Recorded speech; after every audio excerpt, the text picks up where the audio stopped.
سعودی عرب کے شہر ریاض میں پاکستان مسلم لیگ نون کے سینئر نائب صدر محمود الحق ڈوگر کی جانب سے افطار، جس میں پاکستانی کمیونٹی، معروف کاروباری شخصیات اور پاکستانی سفارت خانے کے عہدیداروں نے شرکت کی۔ تقریب میں مسلم لیگ نون سعودی عرب کے مختلف عہدیداران اور کمیونٹی نمائندے بھی موجود تھے۔ افطار اجتماع کے دوران باہمی روابط، کمیونٹی کے مسائل اور اوورسیز پاکستانیوں کے کردار پر تبادلہ خیال کیا گیا۔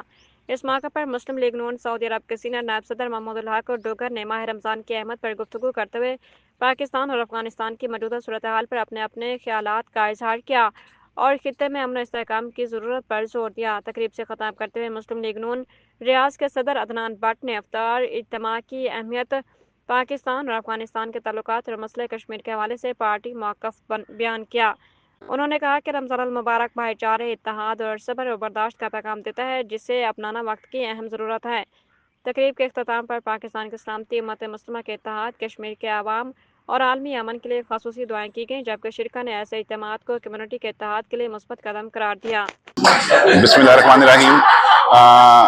میں سب سے پہلے تو تمام مسلمانوں کو رمضان کی مبارکباد پیش کرتا ہوں، اور رمضان کے حوالے سے سعودی عرب میں بھی بڑی رونقیں چل رہی ہیں ماشاءاللہ۔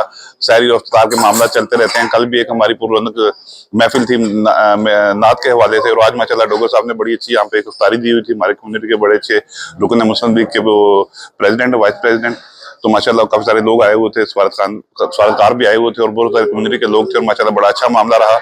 اور یہاں پہ میں یہ ایک بات ایڈ کرنا چاہوں گا کہ جو آج کل حالات پاکستان میں چل رہے ہیں، پاکستان اور افغانستان کے حوالے سے، ہم اوورسیز کمیونٹی، اوورسیز لوگ تمام پاکستان اور پاکستانی افواج کے ساتھ اور پاکستانی قیادت کے ساتھ کھڑے ہیں، مل کے کھڑے ہیں، اور انشاءاللہ تعالیٰ پاکستان ہمیشہ کامیاب ہوگا۔